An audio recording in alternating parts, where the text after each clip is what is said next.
we're recording right now. Did you go get your provisions? I've restocked, resupplied, re-engaged, and reassembled. Oh, man, that's a lot of re's. Yeah, but it ain't no re from the block. Well, but it's circa 2000. It's like water, so I mean, SOS re. Isn't that what you said? So it's basically pretty much just like I'm rehydrating. Oh, there's another. There's another re. Exactly. Fucking, I'm working on levels, son. It's like levels. You know, you're something else. I'm working down and I'm working something else.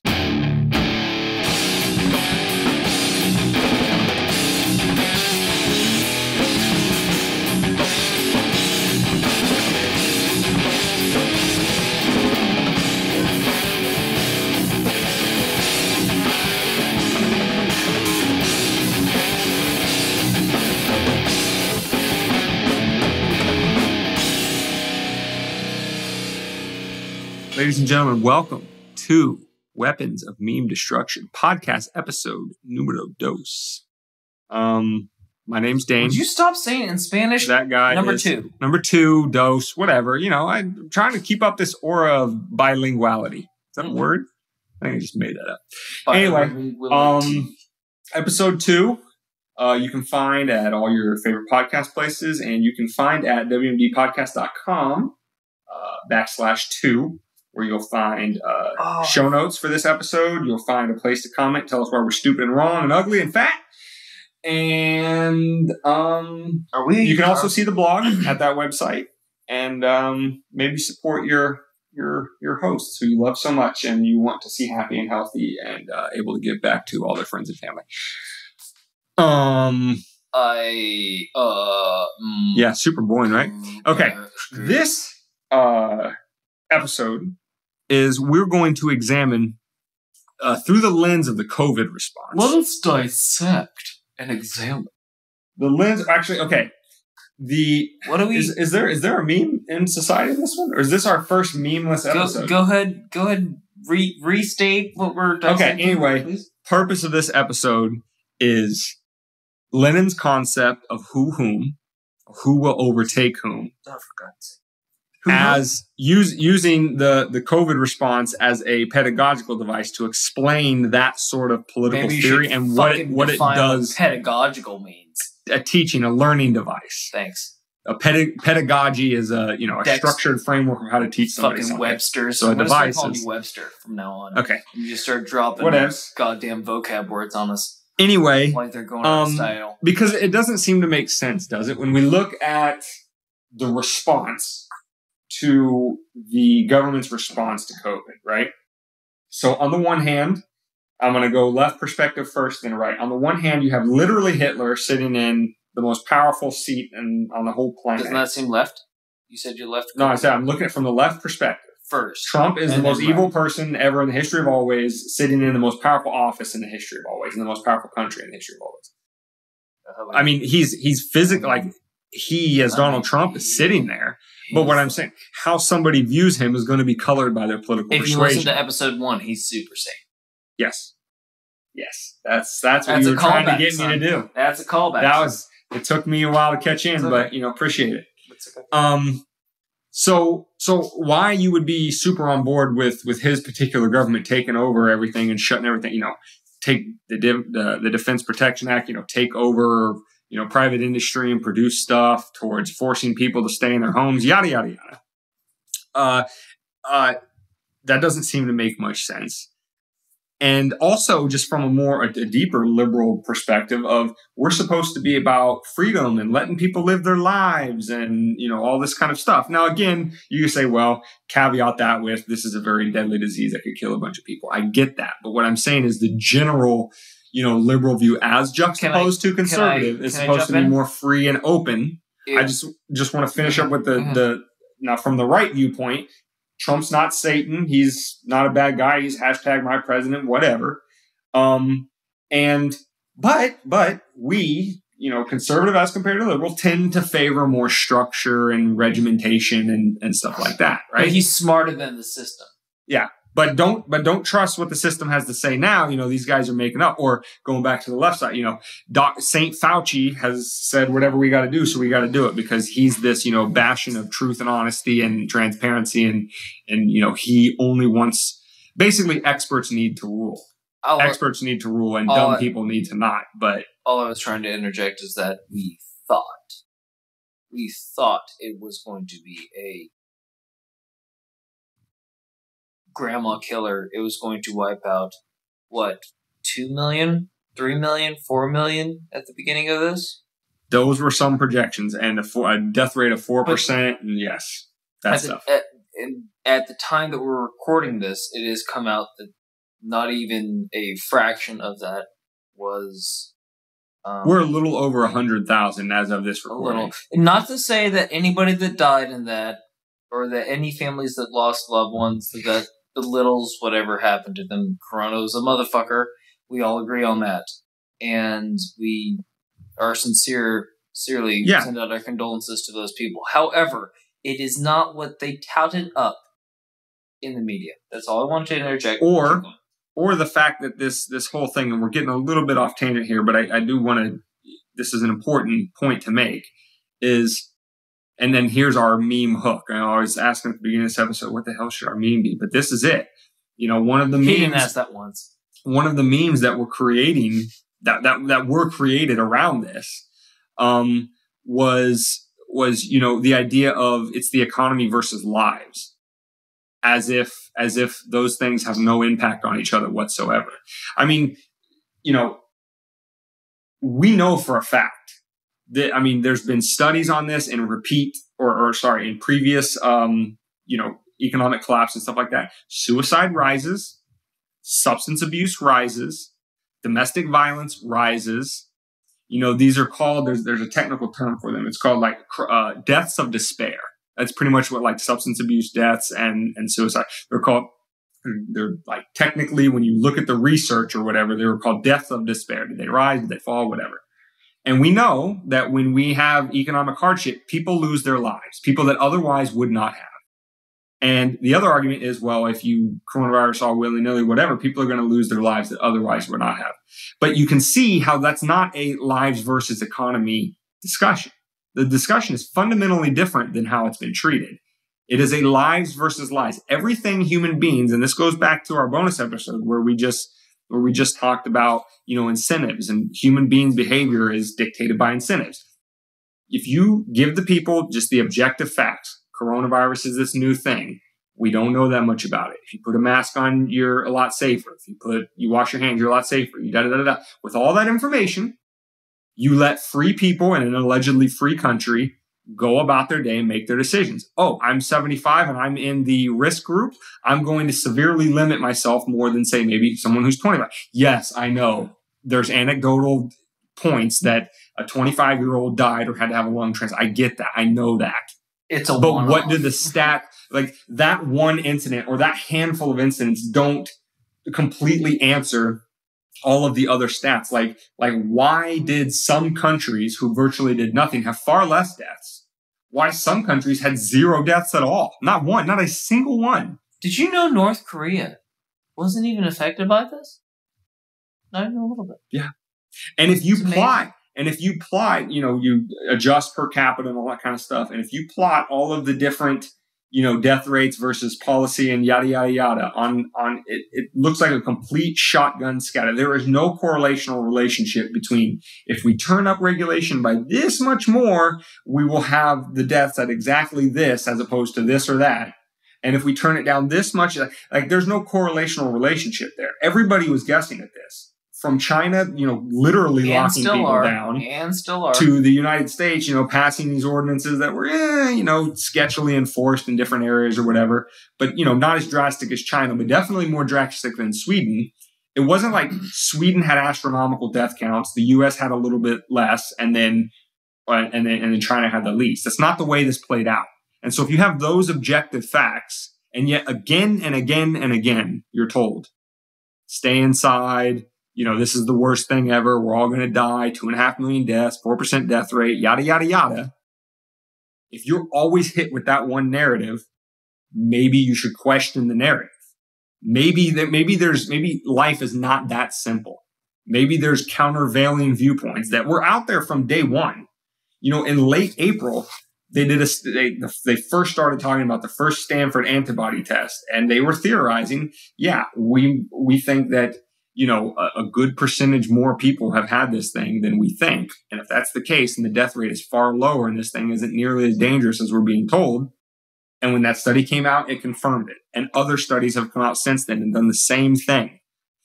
So doing that whole, narrative, that's what we're saying to question. And that was a very long-winded tangent, because what we're really here to talk about today is how that response, how the left, again, very broad brush, generally speaking, it fell down along party lines, the COVID response. Republicans were typically seen as, downplaying it because it made Trump look bad, and Democrats were seen hurt the economy. Hurt the economy, right? You don't care about grandma, you just want a haircut. Versus the other way of, the Democrats are just, they want absolute control from the government, dystopian society, all that case may be. On the surface, that doesn't make any sense. The left is supposed to be the more rebellious, fight the power, and the Republicans are supposed to be more like, just fall in line and do what they say. Fight the power with heart. And then the conservatives are supposed to be a little bit more like cold, calculating, making decisions without heart. So, getting back into the kind of the difference in how they operate politically is that concept of whom is, a communist concept, started with Lenin in the early 1920s, and then, carried on throughout the Communist Party is whom will overtake whom. In this kind of fixed pie type struggle for power, either the capitalists are going to win and they're going to overtake us and we're going to be in big trouble because we're communists, or the communists are going to win and we're going to command the world as we see fit. And, proof's in the pudding, ladies and gentlemen. Look at the number of deaths of Russian citizens by the Russian government, and Chinese deaths by Mao and Pol Pot in Cambodia, and again and again and again. This plays out all the time. Well, if you want to caveat that one. If you think that the power structure of the government should be there, and that's your view of the human struggle, you're going to be at war with half of the people that live around you on a constant basis. And they're going to reciprocate the war, because if they're afraid of what you'll do with that power, if you challenge their viewpoint, they're going to fight like hell to take that power back from you and use it on you. And so it creates this low-intensity civil war that never leaves society, because we're all fighting over the chair. If we want to say from a Lord of the Rings reference to Game of Thrones reference, or The Ring for the Lord of the Rings reference. Like, that thing needs to be destroyed. The throne needs to be destroyed, or the ring needs to be destroyed. The person on it is whatever. It's the person on it. You can have Joffrey or you can have Jon Snow. But if you can't predict that Joffrey is never going to get there and guarantee it with 100% certainty, maybe don't have it. And that's just a fundamentally different way that the left views the world. I mean, it's part of the underlying premise of political leftism. It's that, well, the power structure is fine, but as long as we elect better people, everything will be fine. Well, people of higher moral character. People that are more like us. If I can interject here, like I told you in the origin story, you asked me how I was doing after these past 2 months of Armageddon. I was okay with it for the first 2 weeks, because obviously it was sold to us as flat in the curve. And I was willing to take my part in being overly cautious. And again, hindsight's 2020. We can always work forward from here. Just be overly safe. Better be safe than sorry. You can apply any kind of amount of,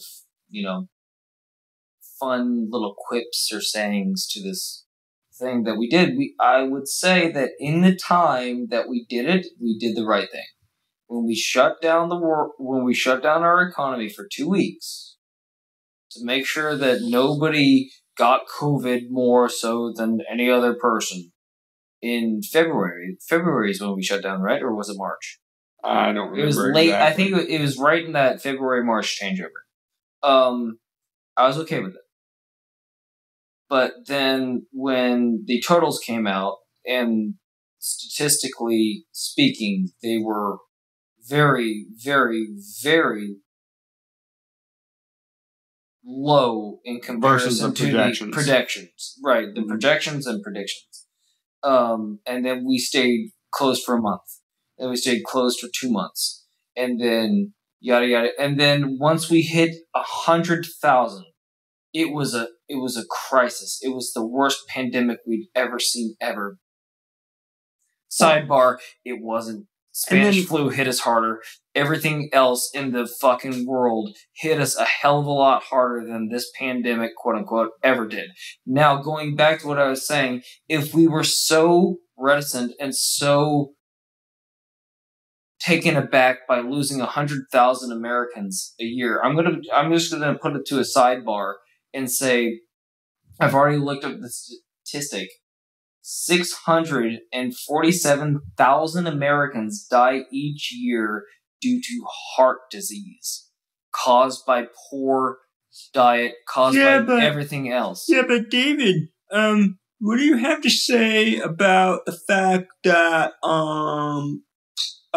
that's just eating a cheeseburger, and this is like a spreadable disease that you can't predict, and it's like a virus, man. So it's like totally different because the people that die from this are like, if there's a super death, they've died from super death. So your heart disease death doesn't even count. Right. So it goes back to the Joker. What the Joker said. If 100 people die in a war, nobody even bats an eye. But if I kill one little broodmare, everyone loses their minds because it's all part of the plan.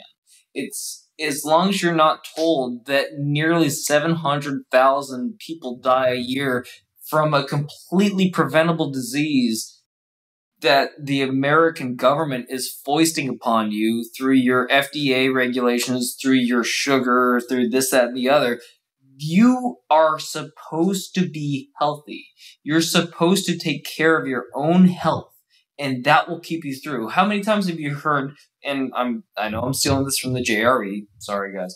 How many times have you heard your own immunity? Maybe you should boost your own immune system. Maybe that'll be able to fight some of this off. I mean, during this response? Oh, no. I was going to say, before this response, as a kid, every time, you need to eat your fruits and vegetables because you're going to grow. But also, you want a strong immune system, or you want to wash your hands because, this particular flu that's going around is really bad and your immune system may not be ready for it. It was always centered around you as an individual. How is your immune system? Are you eating healthy? Are you getting exercise? Are you taking the necessary simple precautions that you should always do anyway, but a little bit more? What's been removed here? An immune system means that you have individual accountability. Exactly. A responsibility to yourself to take care of yourself. There's not always going to be a fucking magic pill. I can't tell you, I used to work in a fucking supplement store. I can't tell you how many people walked in and said, which one of these pills is the one that makes me skinny? Bro, your fucking right hand is what makes you skinny. Stop using it to cram your face full of fried chicken and eat some vegetables every now and again, and you'll become skinny. There's no magic pill to this, dude. You are given a body that is, quote unquote, your temple, and you are supposed to maintain that so that it works efficiently. If we agree that your body is like a car, if you never change your fucking oil for 10 years and then all of a sudden it craps out on you I don't know what happened. I had no one there. You take better care of your car than you do your own body most of the time. And I think the response to this, and it's not an unreasonable one, so I'm not going to give it my funny little voice, is, okay, David, I hear what you're saying, I've been However, given the privilege of health. I've been given the fitness privilege. no, well, I got no, fitness that's, privilege. I mean, although that is not a straw man. Like some people actually say that. Right. I mean, that was Rawls's argument was heavily based on that. He argued literally because people said, oh, well, okay, if it's all about, you know, what you put into it, well, what about, you know, like somebody that works really hard and does it? He would say, well, you didn't even earn that because, you know, you were born with the innate part of your character that made you work hard. Mm-hmm. So you have a privilege of hard work. So, I mean, so it's not a completely strong, like Rawls, you know, the guy who invented the veil of ignorance, who argues for that kind of, you know, leftist kind of redistribution. You know, he was the ivory tower support for it. We're not strawmanning when we say that. However, my response would be, if I were somebody on that side of the persuasion, I would say, David, I get it. They eat bad, they da-da-da-da-da. But you and I both know that there's a lot of inequities in society that make them not be able to have the money to afford, you know, a gym membership or, you know, healthier food or, well, all I'm saying is that the tools that somebody has in terms of access to everything from education to even know what's good food or not, to, you know, the financial ability to pay for good food and be responsible and all that kind of stuff is just different. And that's why, coming full circle, we need to get to Lenin's thing of whom. If the capitalists take over, they just hate everybody and they don't care if you starve because as long as they're making money, they just want to, that's all they're happy about. But if the communists take over, we're going to take away from the big, greedy, bad, evil capitalists. We're going to spread it out and everything's going to be fine. It's going to be utopia and free healthcare. And yada, yada, yada. Let me bring it back to my point, though. So who's right is what, from that person's perspective. From that person's perspective, I think that would be a reasonable response to what you said. Response. More reasonable However, than what I'm saying is like undeserved work ethic. It depends on what you want. If you want somebody to be able to tell you what you do with your life,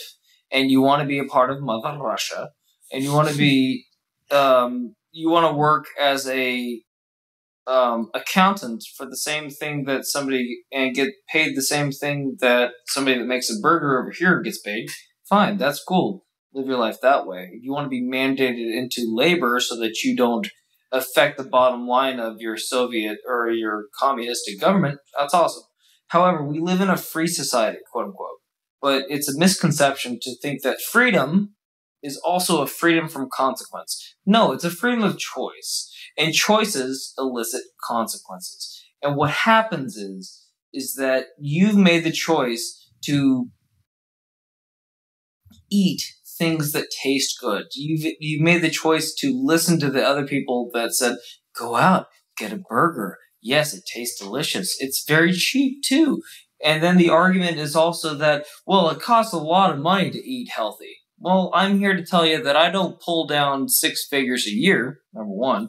And there's a misconception too, which bleeds back into our capitalistic society, that they offer you a $1 burger.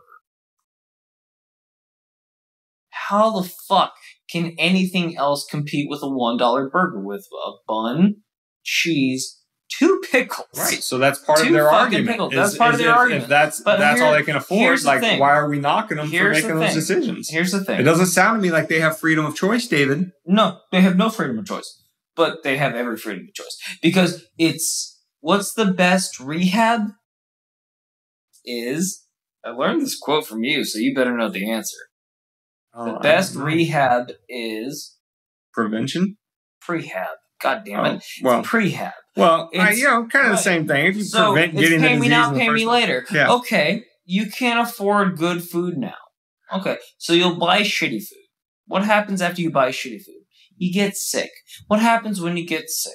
You got to go to the doctor. What does the doctor do? He says you got to buy a prescription. Oh my God! Now you're buying a prescription. Now this prescription causes a side effect. But however, we have a pill for that we have a pill for that side effect. You just have to pay for that side effect. But, and again, I'm still staying, on the left side devil's advocate. If we got my view of the world, they wouldn't have to pay for those medical costs down the line because we have socialized medicine. And that cost is going to be dispersed. Hold on, but who pays for it? Yeah. Who does pay Eventually, you motherfuckers do. Oh, Eventually, that's you do. where. That's the social responsibility. Just because you're paying. Okay, all right, just but hold because on. you're paying, But I'm fine. I'm really rich. You know, Tom Steyer and Warren Buffett has also said similar things of, yeah, go ahead and tax me more. I need to be taxed more. Yada yada yada. Right? Are we going taxes? Well, but that's what I'm saying, because if somebody isn't going to be shut down by the idea of, okay, well, I'm personally going to have to pay for other people's, or it's not free, right? Because the people are on the hook for it, whatever the case may be. Well, if that isn't convincing to them, because they say, well, yeah, maybe I should, pay for other people's stuff. I make good money. I should. Well, I mean, what to let you do we into say my to that? socioeconomic status is that I'm a healthy, middle-aged man that works out fervently. There we go. That's the one. Fervently 6 to 7 times a week. I eat predominantly healthy, and I don't smoke, and I drink on occasion.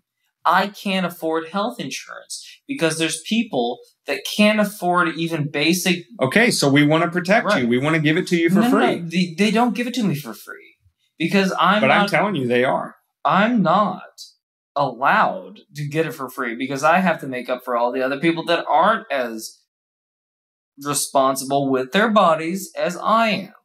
Which everything you choose to do in this society has a consequence. Everything you choose in life has a consequence. And freedom is not... Exactly. Does not mean a removal of consequence. So, cool. You think you can eat whatever you want. That's awesome. You think you can get diabetes, and then you'll get free insulin, and you'll get free checkups, and you'll get free this and free that. However, you'll never be held to a standard because how dare you hold me to a standard, and you'll never have to take onus for any of your actions. Okay, but that delineates down the road to other people that do have to pay for your prescriptions. Right. And again, they would say, what I wanted to bring it back to was freedom, which you did when you went down the free, and that's where we're gonna end up, because that's the full circle. But before we got there, what I was trying to get you the connection that we were trying to make there is, but if they say, oh, you David, you can't afford it, whatever the case may be, well, we'll give it to you free. And you say, well, it's not really free because as a taxpayer, I'm paying for it and you're paying for it, whatever. So it's coming out of my pocket either way. Right. The only difference is it's coming out of my pocket in a non-free way because of other people's decisions. Society, so now the market predicates what the payment of each given fucking situation is. So go ahead. What I'm saying is, like, when it's free, and then you pay the government, and then all of a sudden the government gave a subsidy to it, which wasn't the full amount. Now the company has to charge more for each. So you're really driving up the price of insurance. Well, yeah. The private-public collusion is a problem. Like, nobody is going to say that, oh, well, just because these companies are ostensibly private, you mean they have the private title or whatever. When they get subsidies or whatever, when they get the government to write regulations to keep competitors out, that is not a private action. That sounded so much prettier coming out of your mouth than mine. I'll give you that. A private action is one that, again, in a quote-unquote true free market, in the absence of regulation, how behavior would be regulated is if a company is doing something really bad like that and their customers find out about it, well, they just leave. We see this all the time. We see, United Airlines stock drop drastically when that gentleman was jerked off the train or off the plane really aggressively a couple years ago. Like, that's the power of the market. If you do something, again, they dragged the guy off a plane. Now we have police literally kneeling on people's necks for almost 9 minutes and killing them. And it takes nationwide riots. That's what the people feel like they're left with. We have to riot in order to change the system. That doesn't seem very humane or civilized to me. Or democratic. The more civilized reaction to that seems to me what happened to United. They drug the guy off. They apologize for it. You can say whatever you want about, are they really going to change their policies? Are they this, that, or whatever? But what I know is society had that reaction to a private airline, and that private airline responded instantly. Whether they're still doing it or not, I don't know. It's not anywhere on TV. But we've been seeing police abuse for generations. That doesn't seem to be changing. So which of you, or which of those two models seems to be more efficient for change would be my first question.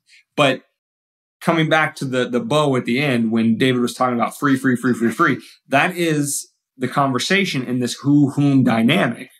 That's the conversation that, or the word that always permeates this conversation that really gives it its critical focus.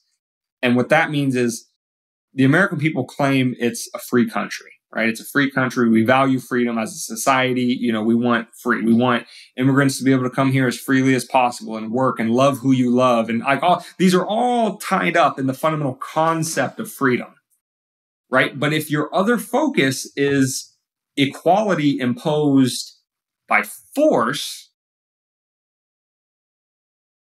by nature, you are destroying freedom. So even if you say it's for a noble cause, like, you know, we wanted to, make sure that people can't refuse service based on skin color. Yes, that is a very valuable behavior that we want society to learn. We do not want people discriminating based on race, gender, religion. Agreed, 100%. But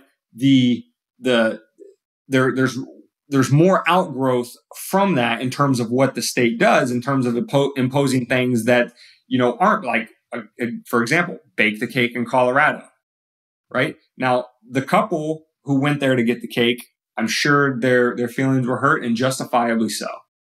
If I was a baker, I would value the dollar more. I would bake their cake no matter how I personally felt about their arrangement. And personally, I don't care one way or another. But I would hope that we could see that there is a fundamental difference between somebody saying, no, I'm not going to, bake your cake based on my religion or whatever the case may be, versus a systemic government imposed action like Jim Crow laws. Again, Jim Crow laws lasted so long and were so abusive because they had the authority of the state behind them. Everybody talks about the Confederate flag. Well, guess what? The Confederate flag flew over a slave country for about 4 years. The American flag that flew from the end of the Revolutionary War up to 1860 over those same states also was a slave nation. So the fact that we say like this group that was a slave nation of these politicians, and we somehow try to separate them out from the United States as a whole, leading up to and before the Civil War, which was also a slave nation, is like, it seems to me to be putting the cart before the horse in terms of what our values are. And that if we have a state that does those kind of things, and we give it the power to say, nope, you can't be free because we're going to mandate equality, those are mutually exclusive things, because mandated equality of outcomes is mutually exclusive, because you're going to have to take away from some to give to others. But equality of opportunity, and that is our concepts of justice under the law, is it shouldn't matter what color you are or what religion you are or whatever. When you walk into a court of law, you should get the same treatment from the laws as somebody who's completely different from you. And that is an equality of outcomes. You have the same chance to prove your innocence. And that is something we do want in society. And equality, or I said equality of outcomes, I meant equality of opportunities. That's equality of opportunities. It's starting with a blank slate for both, in this hypothetical, criminal defendants. That type of equality is compatible with freedom. In a free society, people would have that same freedom, but people also have the freedom to associate and disassociate with anybody they don't want. But at the end of the day, they're still beholden to the rest of society for their actions. If you refuse service to this group of people and the consumers, as I think most of American society would agree, I think the racist element of society is a very small tangent. And it may be growing. I don't know the numbers one way or another. But I'm confident that the majority, even if it's only 51%, the majority of the American public is against racism in all forms. And that consumer base has incredible power to change the minds of public entities, of private entities, if what those private entities are after market share, right? They want their consumers, because without consumers, they make no money. Without no money, they're not rich. So that structure is much more responsive. The government that you have to elect and hope that the person you elect was honest about what they wanted to do. And even if they are honest, is the other party going to stop them? And it's a very efficient structure if what you really want is systemic change.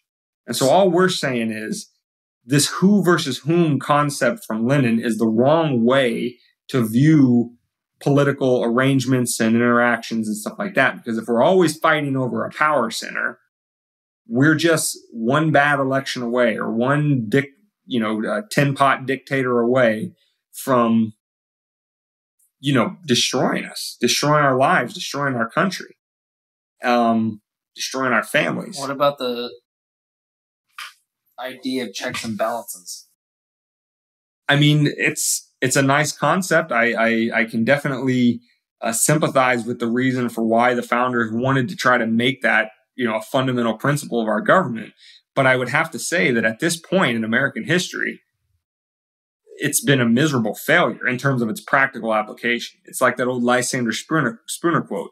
The U.S. Constitution has either proven to be unfit to prevent the growth of the state, or it has explicitly allowed it. Either way, that Constitution is unfit to exist. Government's a lot bigger than what it was intended to be. But what I want to bring it back to is this COVID pandemic that elicited such fear and angst within the American populace. It seemed almost as though, truth and facts and, as we'll get to, science was weaponized. To say that one side would use the idea that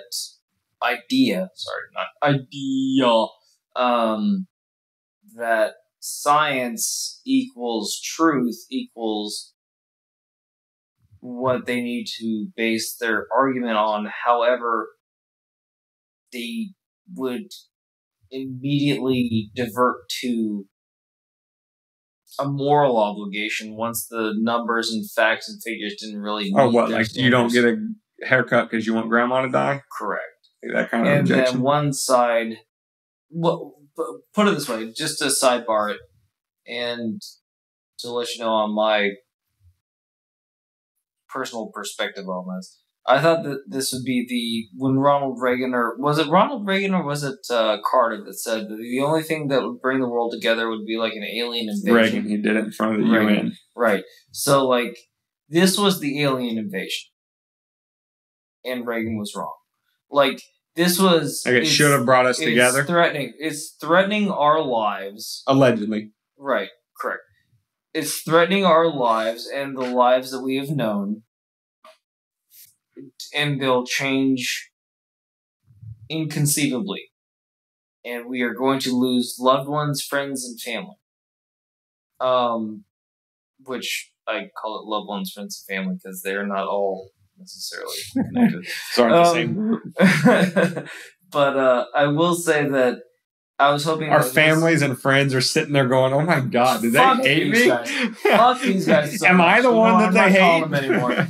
Anyway, well, there goes our listener base is from 4 to 0, David. We are now the only two listening to each other. You can't get any lower than 0. We can't even get Mom to listen to it. We don't know if she's like, "Am I the family?" But to it, I figured that this would be the one thing they wouldn't make partisan. I figured that this wouldn't be like us versus them. They wouldn't turn this into, some political debate. We just get facts. We get what we needed. We get the straight talk from the quote-unquote scientists and doctors that are epidemiologists and know what the spreading of diseases looks like. But what I got was, one side said, you have a moral obligation to stop everything you're doing, stay inside, and never talk to another person until we tell you it's okay to.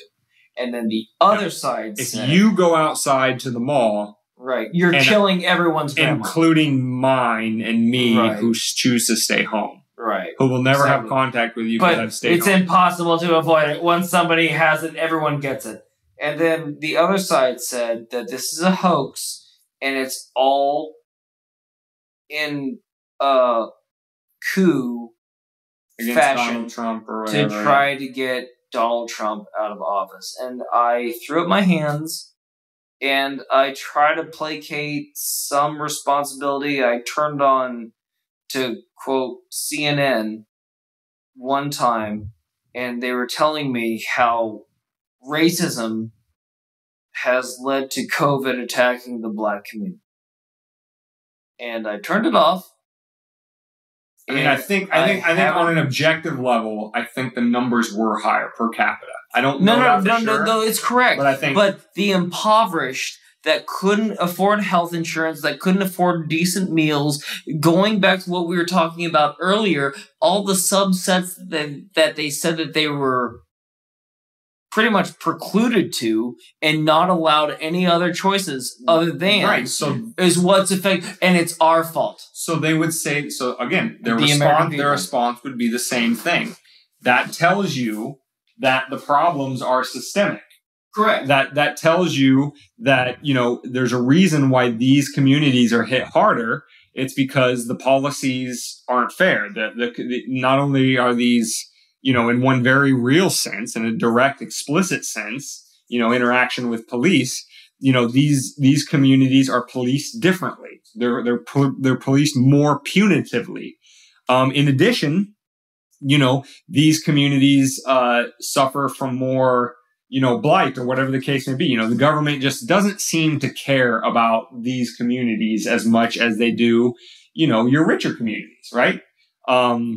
So that's response. That's the response. And so the answer would be from a, making a moral argument standpoint would be, yes, that's exactly why we need to tax more, put more into the middle bowl so that we can vote, right?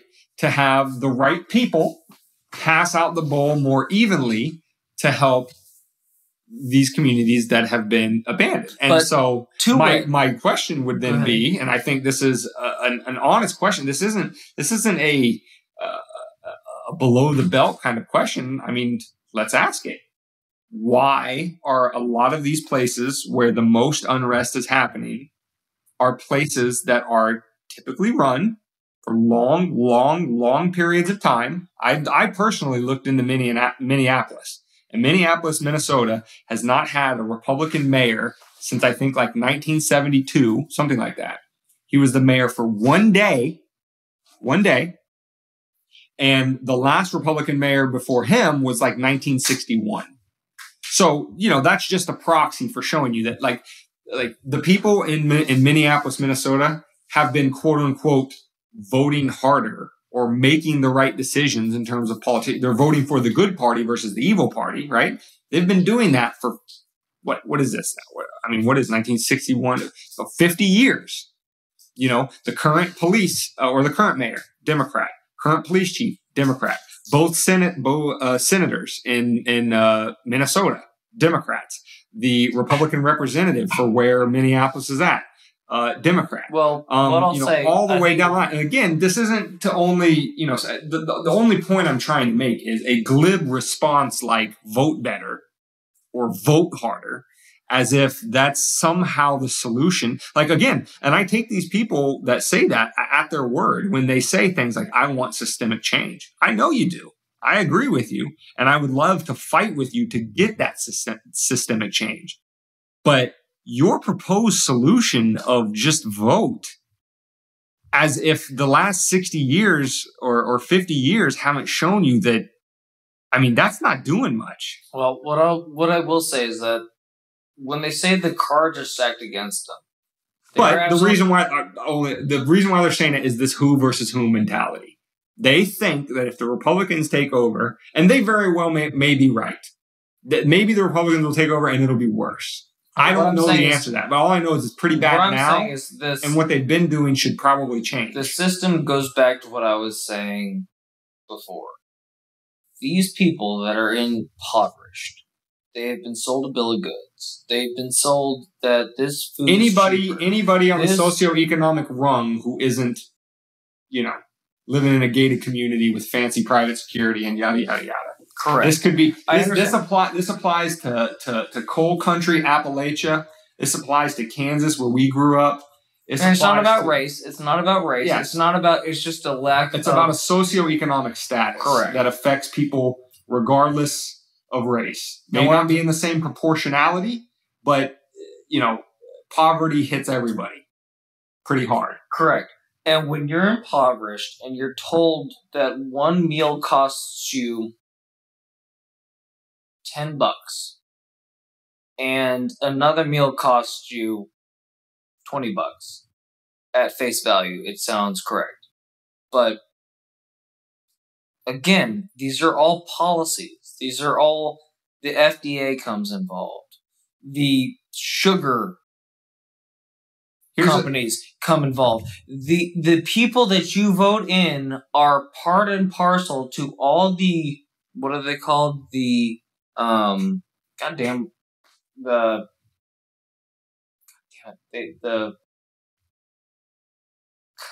I'm going to give you a timeout. But yeah, when you started to get the biggest lobbyists. There we go, lobbyists. I knew that's the word you forgot. Yeah, I know. I knew it was an L word. I just lost. You just said it. I just lost it. I know. I understand it. Jeez. But the biggest lobby, because I never forget stuff. I'm perfect. You would think that obviously, the biggest lobbyists that most people think that are in Capitol Hill, they always think like tobacco, maybe big pharma. No, dude, it's sugar.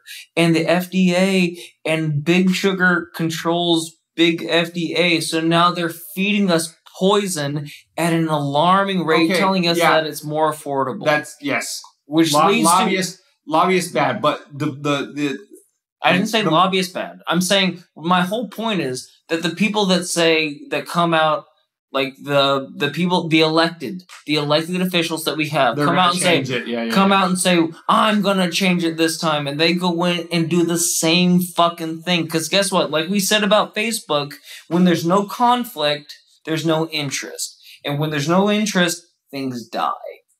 And if you fix everyone's problem, they will stop voting for you. They will forget that you fixed it. I mean, listen, Republicans do this all of the time with abortion rights, right? They campaign constantly. Elect me and I'm going to make this a pro-life state, or elect me and I'm going to make, abortion federally, illegal, whatever. We're going to put Supreme Court justice that overturn Roe v. Wade. They all campaign on it. But if you're a Republican and you look at the results, you would say, well, what have they really done? And again, you would point, okay, well, in this state, it's more illegal than in that state, and you could be like, oh, well, incremental change. Okay, whatever you think is a step in the right direction is good for you. And if that makes them earn your vote continually, great. I'm only positing that they generally campaign on that because it's a fundraising topic, big time, for people who are more inclined to vote that way anyway. And then when they get in there, they don't ever actually want to fix it, because what are they going to campaign on next time, right? And Democrats are the same thing in terms of, poverty type programs. They say, oh, well, we need more money for this program or that program or whatever the case may be, even though there's tons and tons of socioecological studies that have been done that show that, yes, when you have policies like minimum wage or rent control, or again, these are a lot of policies that are favored on the Democratic persuasion. This is what happens. You make housing more scarce, which increases prices and pushes people out of home ownership. When you artificially set a floor with something like minimum wage, you limit the ability that somebody young and new can get skills to work up the socioeconomic ladder. All of these things that are supposed to say, well, I'm trying to support, people on the bottom, socioeconomic rungs, actually continue with policies that make it worse. But the people voting clearly is not working. But those are the results that we have. That can change. The people that you do vote for, what do they always say? They always delineate guilt. It always comes down to us. It always comes down to us to fix the problems. It always comes down to look at the reaction for the defund the police. Now I understand that that's a hot political football, and when you even say the phrase defund defund police, you're automatically on the left side of the spectrum and you're crazy or whatever the case may be. But let's set that aside for a second to see that both Biden and Trump, again, if we're going to buy into this false dichotomy, paradigm, both Biden and Trump's response is more police. Biden said we need to give them more money, or Trump said we need to send in the military. And I'm sure if, the police said, Trump, we need more money, he would say we need more. Again, the proposed solution to this thing that I think most of us agree needs systemic change, the answer is more money. Now, imagine if that's the way the free market worked. Imagine if you went into Walmart and had a really shitty experience, right? And you Walmart start shopping at Target. And Walmart goes, you know what, customer? You're right. We gave you really, really bad service. But you know what we think the solution to that problem is? We need more money. We're going to raise our prices. How long do you think Walmart's going to last? For saying we need more money for worse or non-improving service. But that's exactly how the government works. Public schools, government schools, indoctrination camps, as I like to call them. They fail our kids. On a global comparative scale, our kids are falling behind several countries around the world, yet we spend per capita more than any country in the world on our students. And what do they tell us? Our schools don't have enough money. It seems to me they have enough money, but it seems like the objective of making our kids more prepared for the world so they have tools, analytical skills to navigate life after they get out of, their 4-year vacation in higher education, doesn't seem to be working from kindergarten all the way up. And yet the response is government schools need more money. Now, if you wouldn't apply that in the free market situation, why would you apply that in this monopoly situation where Walmart doesn't even have the ability to coercively take money from you if they say, we're raising our price? You say, sorry, I'm going to Target. Government does. Government says, oh, well, we've decided it's your fault, citizen. You haven't been paying enough for your local public school. So guess what? We're going to raise property taxes. Would you accept that from any other institution in society besides government? I posit to you that regardless of your political persuasion, you would not. And to get to the bottom of this, we take a subject that starts off in one criteria, being COVID, and we deposit it. That was a different one. This episode is only Lenin whom. This episode wasn't about COVID at all. Didn't start kind of like everything's about COVID these days. Well, I mean, that was a different episode. Oh, that was Facebook I thought we were talking about. That was why did they switch through the view of? Here we go. COVID response right there. See how that says that right there? Yeah. On the documents that we had set up so we wouldn't get lost on it. And we got lost anyway. I can't read. Anyway, what I'm saying is we took this topic from COVID and we went and parsed it out over a bunch of different things: healthcare, the educational system, and so on and so forth, to see how the same system breaks down in every different direction, and how it's hard to get a baseline off of anything because there's no baseline to be had. It's just a selling point. It's, do you like Nikes or do you like Adidas? They're both going to give you the same product. If you don't like the one I want, then I'm going to force it on you if I want. So and knowledge is half the battle. So when you see the forest for the trees, then you can make a kind of educated decision. But until then, it's always going to be, well, we need to make change. Who's this fucking we? You guys are the ones pulling the levers. You guys are the one making mandates that we all have to follow. Why do we have to elect anybody else? You guys are in there, motherfuckers. You are the ones that are supposed to be changing shit for us because we elected you. Leading a quote unquote free country. Allegedly. Correct. So if we don't destroy this meme as a society, which started out, again, from Lenin on the left, but it's really adopted in many respects by people all over the political spectrum. Left, right, and center. This who versus whom thing. It doesn't have to be a whole society-wide thing of communist versus capitalist. It could be an individual thing. Like, will I overtake my economic opponent? The restaurant across the street. Am I going to overtake him through better service, better food, whatever the case may be? Or is he going to overtake me? if I'm not confident in my own skills, then I want to get the government to pass a law that says, what he's serving is illegal. That kind of thing. As long as that attitude persists, as long as we don't destroy that meme, and we keep voting on this who versus whom fixed pie fallacy kind of motivation to treat our neighbors as enemies, then we're going to keep having the same problems. But if we destroy that meme and in society we say, no, this isn't about whom, and the pie is not fixed. The pie can be grown by all of us if we take personal accountability and all that other kind of stuff, and we let our individual decisions be voluntary and resolve themselves without force or violence.